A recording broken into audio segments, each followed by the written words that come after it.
Bismillahirrahmanirrahim. Assalamualaikum warahmatullahi wabarakatuh.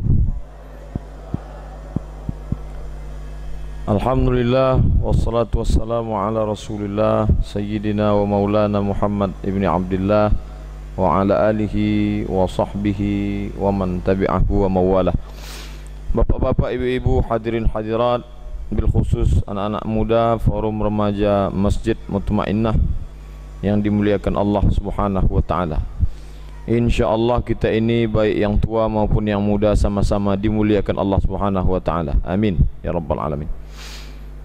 Judulnya dengan semangat hijrah optimalkan peran pemuda membangun bangsa. Ada 3 kata kunci: hijrah, anak muda, membangun bangsa. Hijrah, anak muda, membangun bangsa. Hijrahnya sudah, anak mudanya sudah, sekarang membangun bangsa. Apakah yang dimaksud membangun bangsa itu membangun bangunannya megah-megah, mewah-mewah? Apakah yang dimaksud dengan membangun bangsa itu masjidnya tinggi-tinggi, gedung-gedung pencakar langit? Karena biasa standar yang dibuat orang kalau sudah bangunannya hebat, oh ini berarti bangsanya sudah membangun. Mari kita lihat. Lanjut. Hijrah nampak digambar dari kota suci Makkah Al-Mukarramah ke Madinah Al-Munawwarah. Hijrah dibagi 2. Satu yang disebut dengan hijrah makaniyah, yang satu disebut dengan hijrah ma'nawiyah. Yang dimaksud dengan hijrah makaniyah itu hijrah tempat dari Makkah ke Madinah. Tapi kata Nabi, la hijrata ba'dal fath. Setelah pembebasan kota Makkah tahun 8 tak ada lagi hijrah. Lalu yang ada apa? Jihadun wa niyah. Yang ada hanya jihad dan niat beramal baik. Oleh sebab itu kita tak disuruh pindah, kita hanya disuruh hijrah maknawiyah. Ada perubahan dalam hidup. Lalu terkait dengan judul kita pada siang hari ini, peran pemuda, semangat hijrah, peran pemuda membangun bangsa. Lalu bangunan bangsa model apa yang dituntut seorang muslim? Yang selalu disampaikan orang madani, masyarakat madani, itu diambil dari kota Al-Madinah. Maksudnya masyarakat seperti masyarakat Madinah Al-Munawwarah. Yang selalu digunakan istilah Inggris civil society, atau dalam bahasa Arab madani, atau orang Malaysia menyebutnya tamadun Melayu. Masyarakat bertamadun, masyarakat berbudaya, masyarakat yang punya kemajuan di bidang budaya. Jadi kalau disebut anti kata, marilah kita meningkatkan masyarakat madani. Slogan Kota Madya Pekanbaru ingin menjadikan masyarakat kota metropolitan yang madani. Jangan madani kata orang, madani juga kata kita, tak tahu kita apa maknanya. Madani maknanya menjadikannya seperti masyarakat Al-Madinah Al-Munawwarah, civil society, masyarakat yang berperadaban. Nah, siapapun orangnya, kita semua ini menuju masyarakat madani yang berperadaban. Apa cirinya? Kalau tak tahu cirinya, kita pun tak tahu mau dibawa kemana ini. Mau masyarakat madani macam Madinah Munawwarah, bagaimana Madinah itu? Maka disebutkan oleh ulama apa itu ciri sifat masyarakat madani. Apakah masyarakat madani itu bangunan masjidnya macam Masjid Nabawi, lalu Masjid Mutmainnah ini belum madani? Apakah masyarakat madani itu gedung-gedungnya mewah-mewah, tempat-tempat asrama jamaah haji? Apakah masyarakat madani itu ada makam nabinya? Apa yang dimaksud dengan masyarakat madani, masyarakat yang berperadaban itu? Kita lihat definisi oleh salah seorang pakar filosof muslim. Lanjut. Masyarakat madani atau yang disebut civil society, menurut Malik bin Nabi, filosof dari Aljazair, dia seorang muslim, lama mendapat ilmu pengetahuan di Perancis, tapi pemikirannya betul lurus. Dia mengkombinasikan antara Islam dengan kemodernan. Dia tidak meninggalkan modern dan tidak pula hanyut dalam modern meninggalkan Islam. Dia bisa sejalan antara Islam dengan kemodernan. Menurut beliau, apa kata Malik bin Nabi? Bi annaha kullu ma yuwaffiruhul mujtama li abnaihi min wasail tasqifiyah wa dhamanat amniyah wa huquq daruriyah. Masyarakat itu baru disebut masyarakat madani bukan dilihat bangunan masjidnya. Sekarang masing-masing kabupaten kota pergilah, setiap kabupaten kota membangun Islamic Center besar-besar, yang sholat di dalam hanya sholat Jumat, Idul Fitri, Idul Adha ramai, sholat zuhur sama asar kalau tak kambing ayam dalam. Apa yang dimaksud dengan masyarakat madani itu? Yang pertama kata dia, masyarakat yang mampu memenuhi pertama sarana pendidikan. Kalau pendidikannya murah atau gratis baru disebut masyarakat madani. Nah sekarang apakah layak kita ini disebut masyarakat madani civil society berperadaban? Berapa harga uang sekolah anak-anak zaman sekarang? Ada sekolah yang mantap, baju seragamnya komplit, mau masuk tahun ajaran baru 16 juta. Bukan madani, sekolah fulus, karena duit mau masuk pakai duit banyak. Dua, jaminan keamanan. Aman dia, aman di rumah, aman di luar rumah, aman di kantor, aman di mana-mana. Nah ini standar masyarakat madani. Nah, kita ukurkan dengan masyarakat kita sekarang, ada tak keamanan ini? Orang Islam, orang Indonesia, orang yang ada sekarang tinggal di dunia ini, ada tak aman? Kalaulah peradaban itu dilihat dari gedung pencakar langit, tentu Perancis yang berperadaban karena menara Eiffelnya tinggi. Kalaulah disebut berperadaban itu karena masjidnya besar, tentulah Masjidil Haram dan Masjid Nabawi. Kalaulah standar peradaban itu gedung-gedungnya bertingkat, tentulah New York sebagai pusat peradaban. Tapi peradaban Islam tak meninggalkan gedung. Nabi Muhammad meninggal, tak ada gedung tinggi. Kalau ditanya Fir'aun mati, ada tak peninggalan? Ada, piramid masih tegak berdiri. Kalau bapak ibu pergi ke Jordania, masih ada kuil tempelnya raja-raja yang lama dulu, Romawi kuno masih banyak lagi.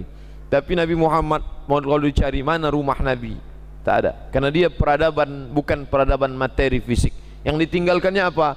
Sarana pendidikan gratis, jaminan keamanan, dan yang ketiga hak-hak dasar pokok, makan, pakai, tempat tinggal. Kalau terwujud yang tiga ini, barulah disebut sebagai peradaban. Jadi kita jangan tertipu. Nanti dibangunkannya sekolah, dibuat universitas, dibuatkan tower tinggi, lalu berpidato pemimpinnya, lihat peradaban yang sudah kita bangun selama 5 tahun ini. Peradaban apa? Kalau sekolah masih mahal, jaminan keamanan tidak ada, jaminan keamanan hampir tak ada. Di mana-mana, di jalan ditabrak mobil, tak ada aman. Trotoar dibuat tempat parkir, tak ada tempat orang jalan kaki. Pedagang kena kutipan liar. Jadi bawa supir angkutan di jalan, coba tengok. Coba lihat supir-supir kalau sudah dekat pos penjagaan, apa yang dilakukannya? Meremuk-remukkan duit, melontar jumroh. Di mana letak keamanan? Tak ada aman sedikit pun. Lalu dah hak-hak dasar pokok. Hak dasar pokok itu kesehatan, jaminan kesehatan. Di manalah orang mau sehat? Di tempat kita ini sehat dengan pelayanan kesehatan yang baik. Oleh sebab itu yang dituju peran semangat anak muda, peran hijrah menuju masyarakat yang membangun, maknanya semua menuju ke yang tiga ini. Jadi kita tak lagi bisa ditipu dengan casing-casing. Oh bangunannya hebat, dulu waktu dia menjabat sudah bangun ini, bangun ini. Bangunan itu betul, saya tak menafikan bangunan. Filosof ini juga bukan menafikan bangunan, tapi bangunan itu sarana, dia bukan tujuan. Jangan heboh dengan sarana sehingga lupa pada tujuan. Ini yang tiga ini yang dimaksud dengan pembangunan. Kalau mau mengukur standar pembangunan dari mulai camat, wali kota, gubernur, bahkan Republik Indonesia ini standarnya, maka yang tiga ini terpenuhi, yang tiga ini barulah dia disebut sebagai masyarakat yang berperadaban. Baik, lanjut. Tujuan, maka siapapun orangnya tujuannya yang tiga ini. Dia jadi pemimpin, pembangunannya, perdanya kepada yang tiga ini. Kalau dia jadi ulama, maka pendapat-pendapatnya juga mendidik, aman, dan mengatur hak dasar. Sebagai tokoh masyarakat, lembaga adat, ninik mama, pemangku adat, siapapun dia, maka dia mengarah kepada yang tiga. Begitu juga dengan anggota masyarakat. Jadi anak, jadi orang tua, apapun statusnya, maka dia mengarah kepada yang tiga. Itulah standar peradaban dalam Islam. Baik, lanjut. Sekarang kita lihat bagaimana peranan anak muda pada zaman Nabi sallallahu alaihi wasallam. Zaid bin Sabit tugasnya penterjemah bahasa Ibrani. Kenapa bukan bahasa Inggris? Karena yang dipakai di Madinah itu bahasa Ibrani, bahasanya orang Yahudi. Yahudi Bani Nadir, Yahudi Bani Quraizah, Yahudi Bani Qainuqa. Maka Nabi menyuruh Zaid bin Sabit, "Hai Zaid bin Sabit, belajar bahasa Yahudi." Oleh sebab itu belajar bahasa asing itu hukumnya sunnah. Zaman sekarang yang mendominasi ini dunia. Adik-adik, siswa-siswi tak paham apa yang terjadi di internet kalau tak paham bahasa Inggris, karena umumnya perdebatan menggunakan bahasa Inggris.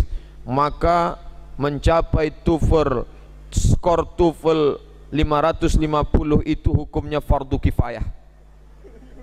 Kenapa begitu? Karena sampai tak ada yang tahu di antara kita ini entah apa. Yang tahunya dia, itu website tu mengejek Nabi Muhammad Pak Ustaz, mencela Nabi Muhammad. Dari mana kamu tahu? Saya tengok gambarnya karton. Bahasanya tak tahu. Bahasa Nabi menyuruh Zaid bin Sabit belajar bahasa Yahudi. Maka tugas dia sebagai interpret, penterjemah. Berapa umur Zaid bin Sabit waktu Nabi meninggal? 21 tahun. Anak muda, anak 21 zaman sekarang belum selesai S1 lagi. Kecuali dia masuk, masih anak muda, paling semester 7, semester 8, sedang nyusun skripsi. Begitulah anak muda zaman itu. Oleh sebab itu anak-anak muda kuasai bahasa Inggris, karena bahasa itu yang menguasai dunia sekarang. Adapun pondok-pondok pesantren yang terlalu ekstrim sampai kiainya melarang tak boleh belajar bahasa Inggris, itu bahasa orang kafir, bahasa orang munafik. One dibaca wan. Tak usah ikuti. Ikut balik ke hadis Nabi sallallahu alaihi wasallam. Fa in tanaza'tum fi syai'in, kalau kamu bersilang pendapat tentang satu masalah, farudduhu ila Allah, balikkan kepada Allah, wa ila Rasul, balikkan kepada Rasul. Tengok, Nabi Muhammad menyuruh Zaid bin Sabit dan dia belajar bahasa Ibrani dan dia menjadi penterjemah Nabi sallallahu alaihi wasallam. Kita urutan jarum jam. Yang kedua, Muaz bin Jabal, dai yang diutus Nabi ke Yaman. Muaz bin Jabal, ketika Rasulullah wafat, umur Muaz bin Jabal 20 tahun. Kalau begitu Nabi mengutus dia jadi dai itu umurnya di bawah 20. Mungkin ada yang terlintas dalam pikirannya yang akan menyampaikan tausiah siang ini, Ustadz Teguh Herianto. Muda kali ustadznya. Tiba-tiba sebutkan lagi Ustadz Abdul Somad, lebih muda lagi. Jenggotnya pun belum tumbuh lagi. Apa maknanya? Muaz bin Jabal di bawah 20 tahun diutus Nabi ke Yaman. Dan dia bukan pula orang Yaman, dia orang Madinah. Ini menunjukkan orang tidak hanya di kampungnya sendiri, tak jaga kampung, diutus ke Yaman dan dia bisa berdakwah. Dai-dai muda di bawah umur belas-belasan tahun ini. Jadi jangan menunggu nantilah, besoklah ikut pengajian ini nanti. Tidak, tengok anak-anak muda umur 21, 20 tahun. Lanjut ke bawah. Bulan Safar, Rasulullah mengutus bulan Safar tahun 11, Muharram, Safar, Rabiul Awal Nabi meninggal. Sebulan sebelum meninggal, bulan Safar, Rasul mengutus pasukan menuju Romawi, dipimpin seorang pimpinan perang. Siapa namanya? Usamah bin Zaid, umurnya 18 tahun. 18 tahun. Anak umur 18 tahun menjadi panglima perang. Usamah bin Zaid. Ketika ada sahabat yang tak setuju, kenapa muda kali dia ya Rasulullah? Kata Rasul, siapa yang tak setuju kepada Usamah bin Zaid, maka dia juga tak setuju kepada bapaknya dulu. Karena waktu Nabi mengangkat bapaknya juga seumuran dengan dia.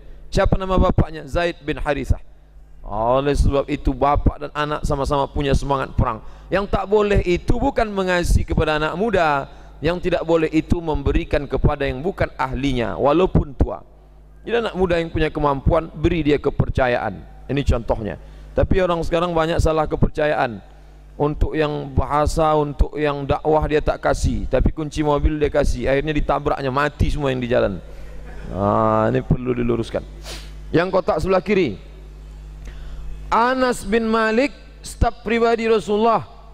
Ketika Rasul meninggal, umur Anas bin Malik 20 tahun.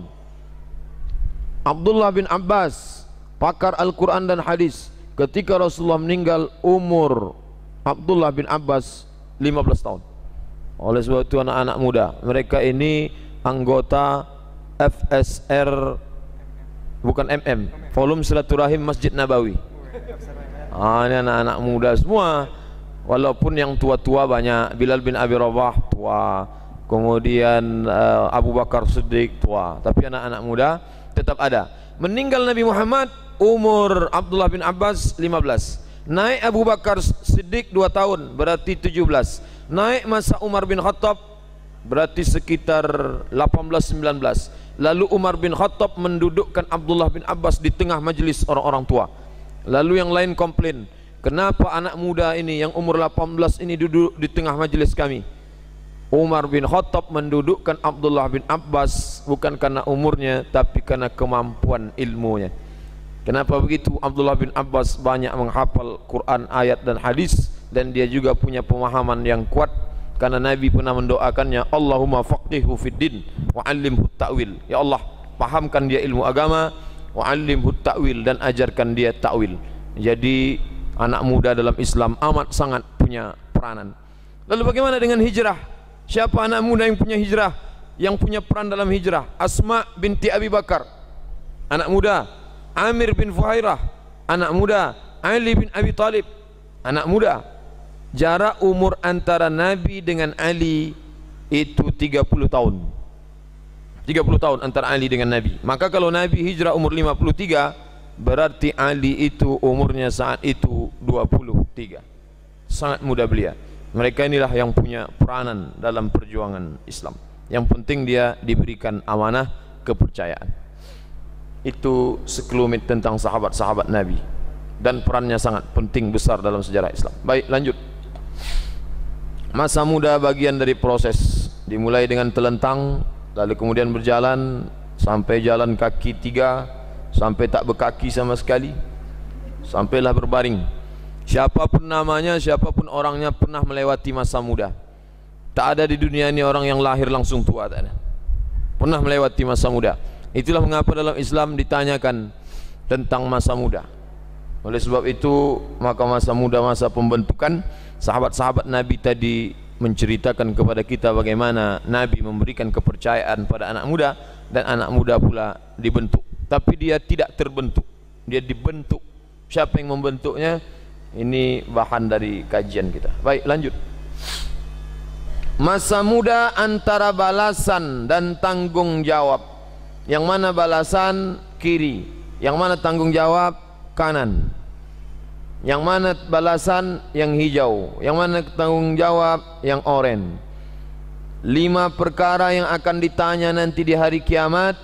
Di antara yang ditanya itu adalah an syababihi fima ablah, masa muda kemana saja dihabiskan. Kenapa yang ditanya masa muda? Kenapa tak ditanya masa tua? Karena memang masa tua pasti dipakai untuk ibadah. Kalau ada orang tua beribadah, memang masanya. Kalau sudah tua tak beribadah juga luar biasa. Yang ditanya itu an syabab, masa muda. Masa muda tanggung jawab, dan masa muda juga balasannya luar biasa. Mana dia? Sebelah kiri. 7 golongan yang mendapatkan naungan pada saat tak ada naungan kecuali naungan Allah SWT. Siapa di antara yang 7 itu?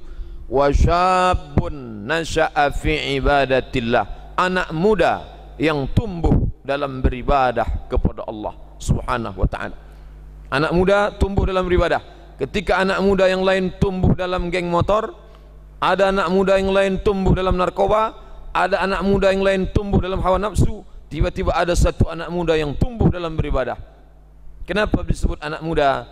Karena masa muda masa bergejolak, masa muda masa berapi-api, masa muda masa yang sulit mengendalikan hawa nafsu. Tapi ini si anak muda tumbuh dalam beribadah kepada Allah. Apa balasannya diberikan Allah?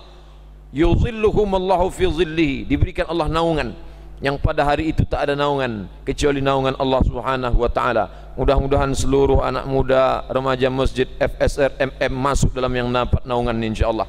Amin ya rabbal alamin. Orang-orang tuanya dapat juga. Amin ya rabbal alamin. Ustaz-ustaznya dapat juga. Amin ya rabbal alamin. Karena kalau tak didoakan gitu kecil hati kita nanti. Bapak dan Ibu yang dimuliakan Allah Subhanahu wa taala, yang dapat balasan anak muda yang menjadi pertanyaan saat diminta tanggung jawab pun anak muda. Oh, kalau begitu saya tak masuk lagi Pak Ustaz, saya kan sudah lewat masa muda. Kita tak masuk, tapi kita kan masih punya anak-anak muda di rumah kita, masih punya tetangga kita yang masih anak muda. Kita selamatkan mereka, mudah-mudahan kasihan Allah menengok kita lalu dimasukkannya juga kita ke dalam golongan anak muda itu. Karena Allah Ta'ala, rahmati sabaqat ghadabi, rahmatku mendahului murkaku. Kalau Allah mahu tak ada alasan. Kalau bapak ibu kasihan nengok orang lain lalu dimasukkan dia dalam satu kelompok padahal dia bukan dari kelompok itu, maka tak mustahil Allah juga akan melakukan itu. Innama amruhu idza arada syai'an ayyaqula lahu kun fayakun. Baik, kita lanjutkan. Anak-anak muda yang ditumbuhkan tadi tantangannya bukan main. Zaman sekarang tantangannya lebih dahsyat. Kita mulai dari angka 1.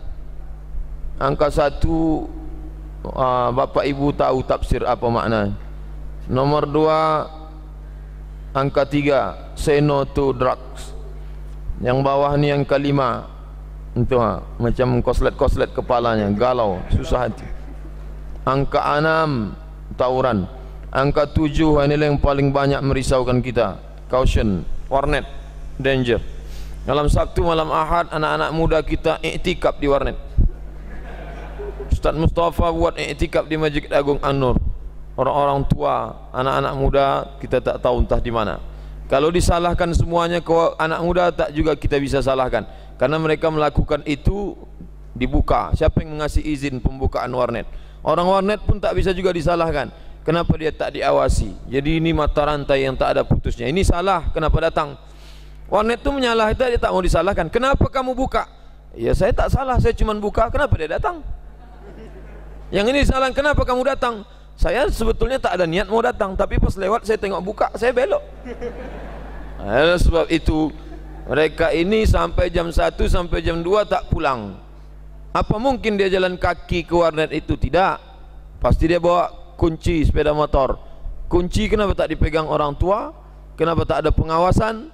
Pengawasan dari orang tua. Orang tua mengawasi dan daerah juga mengawasi. Anggota legislatif sempatkan membuatkan perda peraturan tentang warnet.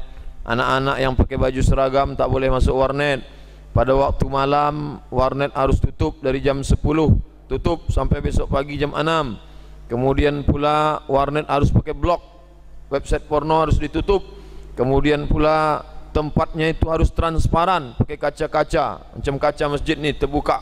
Jangan tempatnya itu macam tempat orang halaqah zikir, tutup. Nah itu, oleh sebab itu ini perlu perhatian kita bersama. Jadi semuanya tak bisa dipersalahkan.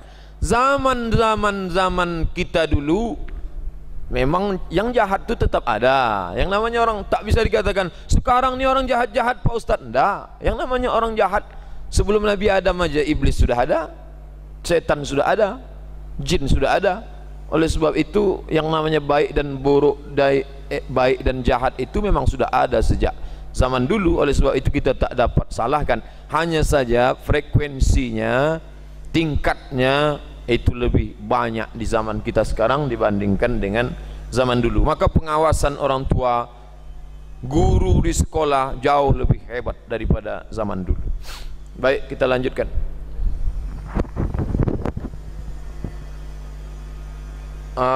Inilah anak muda tadi. Siapa yang membentuk dia dari mulai atas? Orang tua. Siapa lagi? Pemimpin. Pemimpin jangan katakan tak ada sentuhan langsung ke anak muda. Ada. Pemimpin punya tanggung jawab. Ulama. Ulama yang hanya mengkaji dari mulai dia jadi ustaz sampai sudah tua, yang dikajinya tentang berwudu, air suci mensucikan, air Coca-Cola, air tebu, macam tak ada pembahasan lain. Mana porsi untuk anak muda? Fikih ke fikih, mana fikih anak muda? Ini mesti dikaji, mesti ada ijtihad tentang anak muda. Tokoh masyarakat jangan hanya mengkaji tentang pantun, petatah, petitih anak muda. Mana porsi untuk anak muda? Orang tua ikut memberikan peran pada anak muda. Guru juga punya peran. Kemudian tanggung jawab lingkungan, masyarakat secara umum. Ini punya tanggung jawab dalam membentuk anak muda tadi. Jadi kalau anak muda itu bersalah, siapa yang patut dipersalahkan? Semua ikut salah. Orang tua, pemimpin, ulama, tokoh masyarakat, guru. Maka kenakalan remaja, istilah itu perlu diluruskan. Kalau ada kenakalan remaja, di situ ada juga kenakalan orang tua, kenakalan pemimpin, kenakalan ulama. Kenapa? Nakalnya ulama bukan dia minum khamar, dia tidak memberikan porsi, memberikan sentuhan kepada anak muda. Anak-anak muda ini, makanya saya selalu kalau ada ustadz da'i yang bisa diterima anak muda, ustadz itu tak ada ayat-ayatnya Pak Ustadz, tapi anak muda suka, ya tak apa-apa, dia pakai bahasa anak muda. Karena dalam Al-Quran itu disebut bilisani qaumihi, dengan bahasanya, walaupun dia tak pakai ayat, tapi makna ayat dia sampaikan. Tak pula ceritanya ngalor ngidul ke sana kemari, tidak. Dia tetap cerita tentang ayat, tapi substansi mana ayat. Karena kalau anak muda ini dipakai bahasa saya, mungkin tak juga sesuai anak muda. Ustaz undang ustaz tu ceritanya neraka aja, takut kami. Ada sebab itu. Mungkin dia mau cerita tentang yang bagaimana kepribadian, tentang konsultasi psikologi. Itu. Jadi ada bahasa-bahasa anak muda, dicoba dia. Jadi anak-anak muda atau bapak ibu yang punya grup remaja masjid, undang ustaz ini sekali. Tak juga dia ada mau undang ustaz ini lagi. Undang Ustaz Mustafa Umar, membangkitkan semangatnya. Nanti minggu depan saya datang ke situ. Habis itu Ustaz Samsudin Muir. Habis itu Ustaz Masriadi. Tak juga mempan ustaz yang ketawa-ketawa, yang lucu-lucu. Tak juga mempan, berarti memang dia tak mau ke masjid. Bawakan Satpol PP, dikawal pintu. Baik, lanjut. Baik, kita satu-satu kita bahas tentang orang tua. Sebelah kanan tentang anak lahir dalam keadaan fitrah. Siapa yang membentuknya? Orang tua. Tentang sebelah kiri kewajiban orang tua mendidik, menikahkan, berbuat baik sampai mati, falahul jannah. Yang sebelah kiri hadis riwayat Abu Daud, yang sebelah kanan Bukhari dan Muslim. Apa maknanya? Ada tanggung jawab dan ada balasan. Memang itu sudah gaya Al-Quran dan hadis. Setiap ada tanggung jawab, ada balasan. Maka orang yang punya tanggung jawab yang baik, menunaikannya sesuai dengan tuntunan Al-Quran, balasannya juga. Apa balasannya? Falahul jannah, sorgalah baginya. Oleh sebab itu kita tak membatasi pintu sorga hanya lewat haji. Pintu sorga tak hanya dibuka lewat umrah. Pintu sorga tidak hanya lewat infak, zakat, sedekah. Ada pintu sorga lewat orang tua yang berbakti kepada anak. Selama ini kita dengar bakti anak kepada orang tua. Orang tua yang berbuat baik kepada anak, walaupun itu tanggung jawab dia, maka Nabi menjamin, apa kata Nabi? Falahul jannah, maka sorgalah baginya yang dapat melaksanakan yang 4 ini. Membesarkan, mengasuh, makan, pakaian, tempat tinggal, dididik menjadi orang yang beradab, nikahkan dengan orang baik-baik, berbuat baik sampai mati. 4 dilakukan, falahul jannah, maka sorgalah baginya. Lalu kemudian kalau dia menjadi Yahudi, Nasrani dan Majusi, apa maknanya? Bukan berarti agamanya berubah menjadi agama Yahudi, tidak. Dia tetap Muslim, KTP-nya tetap Islam, solat Idul Adha, Idul Fitrinya tetap ikut. Lalu yang dimaksud dengan berubah Nasrani itu apa? Cara makannya, cara makan orang Nasrani, cara menikahnya, cara nikah orang Nasrani. Dan dia tidak merasa itu asing. Justru yang asing itu yang tak melakukan itu. Zaman sekarang kalau ada anak muda menikah, lalu kemudian tak ada foto-fotonya, akan disebut ini anak muda yang aneh. Aneh ini, cocoknya dia hidup 100 tahun yang lalu. Ngapa dia hidup zaman sekarang? Ini yang dikatakan Islam. Bada'al Islamu gharibun. Islam itu pertama kali datang aneh. Wa sawfa yakunu ghariban, nanti dia akan dianggap aneh. Fatuba lil ghuraba, berbahagialah orang yang aneh. Kalau aneh kita dianggap karena menjalankan agama Islam, biarlah dianggap aneh. Karena Nabi memberikan pujian, fatuba lil ghuraba. Kalau ada anak-anak muda zaman sekarang tak keluar malam minggu, duduk di rumah nonton TV, baca Quran, baca koran, baca majalah, atau ditanya, kamu mau kemana? Kami mau iktikaf di Masjid Akram, di Masjid FSRMM, Masjid Mutmainnah. Oh, ini anak muda yang aneh. Bacakan hadis itu, fatuba lil ghuraba, berbahagialah orang yang aneh. Tak ada jawab lain, nanti jawab lain berkelahi. Bacakan hadis itu, fatuba lil ghuraba, berbahagialah orang-orang yang aneh. Aneh di zaman ketika orang tidak lagi dalam kebenaran. Bapak Ibu yang dimuliakan Allah, sekarang yang jadi krisis itu bukan kebenaran. Sekarang yang krisisnya adalah orang yang benar ragu terhadap kebenaran. Yang jadi masalah sekarang, orang yang benar ragu terhadap kebenaran. Saking banyaknya orang tak benar, saking banyaknya sudah yang tak benar, akhirnya yang benar itu pun ragu tentang kebenarannya. Ada sahabat saya ini punya kawan, kerjanya psikiater. Psikiater ini pasiennya rata-rata orang gila atau agak-agak gila lah. Lalu kemudian dia cerita, Pak Ustadz, pasien saya itu 50 orang, semuanya gila. Setiap masuk dia ke dalam, tanya-tanya, gila-gila. Yang 50 orang gila ini, setiap akhir diskusi dia katakan, Bapak gila ya. Setiap masuk yang satu lagi, Bapak gila ya. Masuk lagi yang satu, Bapak gila. Ketika habis selesai yang 50 itu, apa kata psikiater nih? Lama-lama saya pun ragu, saya yang gila apa mereka yang gila? Ini yang terjadi sekarang. Inilah yang terjadi sekarang. Orang yang waras ragu tentang kewarasannya, saking banyaknya orang gila. Orang yang benar, kalau kita ke masjid 5 kali, ke masjid, lalu kemudian orang banyak tak ke masjid. Akhirnya yang lain mengatakan, aneh kamu tuh ke masjid. Lama-lama kita pun ragu, saya ini yang aneh apa dia yang aneh? Maka kalau tak punya pegangan, maka kata Nabi, taraktu fikum amrayni, ku tinggalkan kamu dua perkara.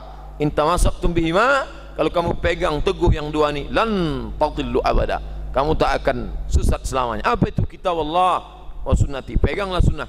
Kata Nabi, kalaupun aneh engkau dianggap aneh, fatuba lil ghuraba, berbahagialah orang yang aneh.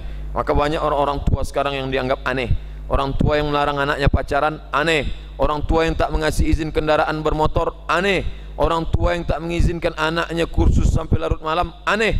Biarlah dianggap aneh, asalkan keanehannya itu mendatangkan rahmat Allah dan ikut sunnah Rasulullah SAW. Kalau tidak, nanti anak-anak ini jadi korban. Orang tuanya tak tahan telinga, anak jadi korban, maka terwujudlah jadi Nasrani, jadi Yahudi, jadi Majusi. Na'udzubillah. Ini yang pertama bertanggung jawab. Kenapa dia? Karena dialah yang dititipkan Allah SWT. Rahim, maaf cakap, dalam perutnya itu dititipkan Allah untuk tempat. Lalu setelah lahir dititipkan untuk dibesarkan. Sampai kapan? Sampai kematian datang memisahkan antara dia. SK bapak ibu terhadap anak-anak muda ini dua. Kapan expire-nya SK itu? Dua. Dia mati duluan, kita antar ke liang lahat. Kita mati duluan, dia mengantar kita. Jangan sempat menangis nanti waktu dia duduk di pelaminan. Kenapa ibu menangis? Senang hati saya Pak Ustadz, habislah tanggung jawab saya, anak saya sudah menikah. Kata siapa? Kata siapa habis tanggung jawab? Belum habis lagi. Menikah dia, dibawa suaminya, selama ini pakai jilbab, selama ini baju panjang, selama ini jilbabnya panjang. Tiba-tiba setelah 2 hari datang dia suaminya. Dengan suami datang ke rumah kita, bukan sekedar bajunya berubah, jilbabnya terbuka, bajunya terbuka, rambutnya pula udah 3 warna, merah, kuning, kelabu. Gara-gara nikah sama anak funky. Apakah diam mulut kita? Tidak, tetap menyampaikan, kamu ini kenapa ini, kenapa begini, kenapa rambutnya begini, kenapa begini. Makna suami bertanggung jawab bukan berarti menghilangkan tanggung jawab orang tua. Dah, tanggung jawab orang tua itu expire-nya hanya 2. Mati dia duluan, kita solatkan Allahumma ighfir lahu warhamhu, atau kita mati dia mengantar kita, itulah baru habis. Selangkah lagi kaki itu akan masuk ke dalam surga, tapi dia dulu tak diselamatkan, akan ditariknya juga ujung dari jubah yang panjang itu, akan ditariknya juga jilbab panjang. Kenapa tak kau selamatkan aku dulu dari azab Allah subhanahu wa ta'ala? Oleh sebab itu, maka amanah itu kita jaga sebaik-baiknya. Kalau ada kelompok remaja yang mau membantu menyelamatkan, maka jangan anggap dia sebagai lawan. Forum Silaturahim Remaja Masjid Mutmainnah itu kawan, partner, bukan lawan. Ada guru yang mendidik, guru itu bukan lawan, itu kawan. Banyak orang tua sekarang menganggap guru itu sebagai lawan. Ketika guru dianggap lawan, maka lawan mesti disingkirkan. Pulang ke rumah, tengok, periksa, di scan-nya anak dari ujung rambut sampai ujung kaki. Ada yang biru sedikit, bawa ke polisi. Laku adukan ke KPIA, Komisi Perlindungan Anak, tuntut 7 juta. Habislah guru-guru takut lagi. Bapak Ibu yang dimuliakan Allah SWT, guru, psikolog, lembaga untuk remaja, konsultan, itu semua kawan saya untuk membentuk yang tadi, untuk menolong, membentuk amanah Allah Subhanahu wa taala. Maka kalau kawan mesti dirangkul, bukan dituntut. Tapi saya tak membenarkan, bukan berarti oh kalau begitu Ustaz membenarkan kekerasan dalam sekolah. Enggak. Saya tak membela semua guru. Guru yang bertengkar dengan istrinya di rumah, di sekolah ditempelengnya muridnya, itu salah. Itu bukan dituntut penjara. Memang kalau dalam hukum Islam, wal juruha qisas, yang luka wajib dituntut hukum qisas. Jadi ada hukuman. Baik, lanjut. Pemimpin ini jangan sangka tanggung jawab dia buat jembatan, mendirikan puskesmas.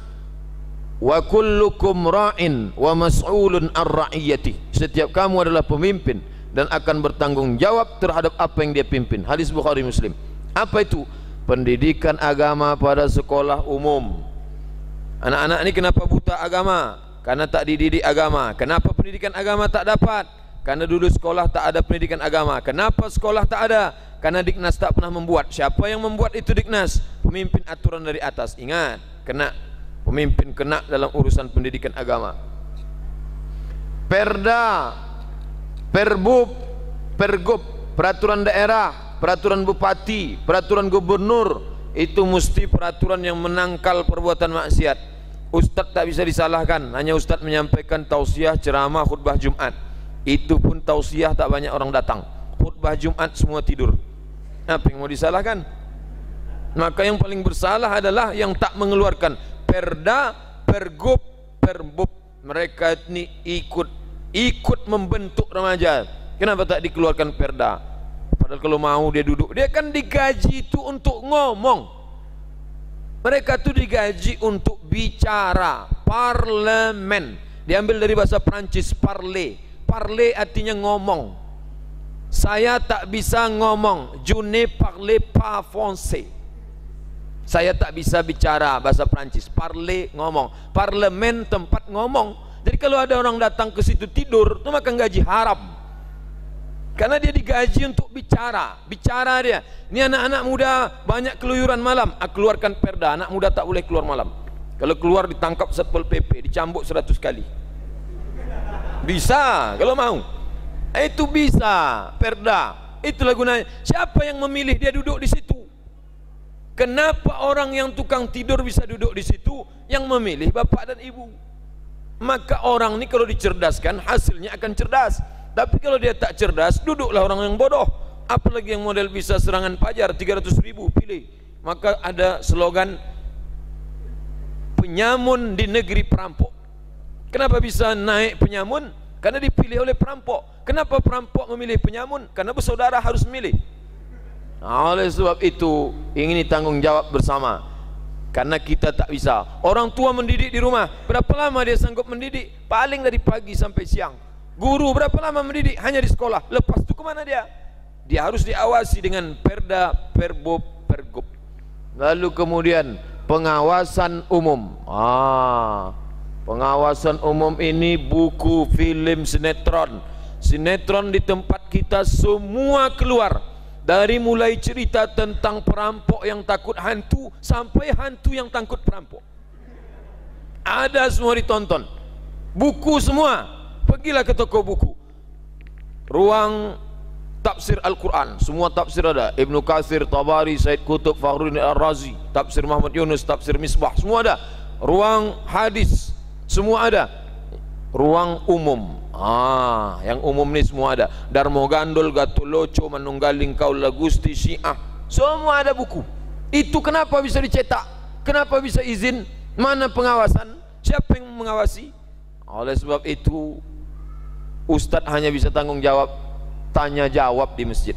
Untuk tanggung jawab dia tak bisa. karena sangat bebas di tempat kita. Segala buku dengan berbagai macam dicetak bebas dan orang beli. Lalu kemudian sinetron-sinetron DLL berbagai macam, ada evaluasi. Ini tugas pemimpin. Makanya pemimpin itu antara tanggung jawab dan balasan. Apa balasannya kalau dia jujur? Sab'atun yuzilluhumullah, 7 yang dapat naungan Allah. Yauma la zilla illa zilluh, ketika tak ada naungan kecuali naungan Allah. Siapa itu? Al-imamul adil, pemimpin yang adil. Saya sampai pukul berapa? Hah? Sampai 3:05. Biasanya kalau pembawa acara berbisik itu udah habis, atau ada surat tilang. Dua itu. Berbisik sama surat tilang itu indikasi waktu udah habis. Baik, kita lanjutkan. Masyarakat umum. Masyarakat umum. Banyak orang zaman sekarang yang penting asal jangan saya, AJS. Asal jangan saya, ABS. Asal bukan saya, bukan asal bapak senang. Asal bukan saya. Kamu mau minum, minumlah. Mau mabuk, mabuklah. Mau geng motorlah. Mau pacaran, pacaranlah. Asal bukan saya. Dalam Islam enggak. Man ra'a minkum mungkaran, kalau kamu menengok mungkaran falyughayyirhu biyadihi, tangan. Fa illam yastati' fa bilisani, fa min lam yastati' fa biqalbi. Oleh sebab itu masyarakat umum ikut berperan dalam Islam. Kalau ada orang Islam mengatakan ketika kita larang, kamu jangan ikut-ikut saya, ini privasi saya, jangan intervensi pribadi saya, ini orang tak paham ajaran Islam. Ajaran Islam itu ya syuddu ba'duhu ba'dah, saling menguatkan. Baik, lanjut. Masyarakat kita mestilah masyarakat yang pendidik. Kita banyak mengalihkan profesi kita kepada orang lain. Kamu kenapa tak mendidik orang? Saya sudah alihkan ke Pak Ustadz. Kamu kenapa tak mendidik orang? Saya sudah alihkan ke guru. Padahal kita ini semua adalah masyarakat pendidik. Cobalah tengok bunyi ayat. Ud'u ila sabili rabbik, ajak orang ke jalan Tuhan. Tak ada disebut hai Ustadz ajak orang ke jalan Tuhan, hai guru. Ayatnya umum, ud'u ila sabili rabbik. Tengok juga ketika mengatakan man dalla ala khairin, siapa yang mengajak kepada kebaikan, tak disebut siapa, maknanya siapa saja. Tak ada disebutkan guru yang mengajak kepada kebaikan, ustaz yang mengajak kepada kebaikan. Oleh sebab itu dalam hal mengajak kewajiban bersama, kita ini masyarakat pendidik, semuanya harus mendidik. Baik, lanjut. Itu tadi dari faktor ekstern, dari luar. Guru, orang tua, alim ulama, tokoh masyarakat, cerdik pandai, masyarakat, pemimpin. Ini faktor dari luar. Sebaliknya pula anak muda itu punya faktor dari dalam. Cita-citanya harus tinggi. Kalau ditanya kamu cita-citanya apa? Saya jadi dokter spesialis. Bagus. Cita-cita kamu jadi apa? Mau jadi gubernur Riau. Tak salah. Kamu cita-cita jadi apa? Jadi desainer grafis. Bagus. Tapi cita-citanya mesti ada di atas itu lagi. Apa cita-cita dia? Saya mau membebaskan Palestina dari Israel.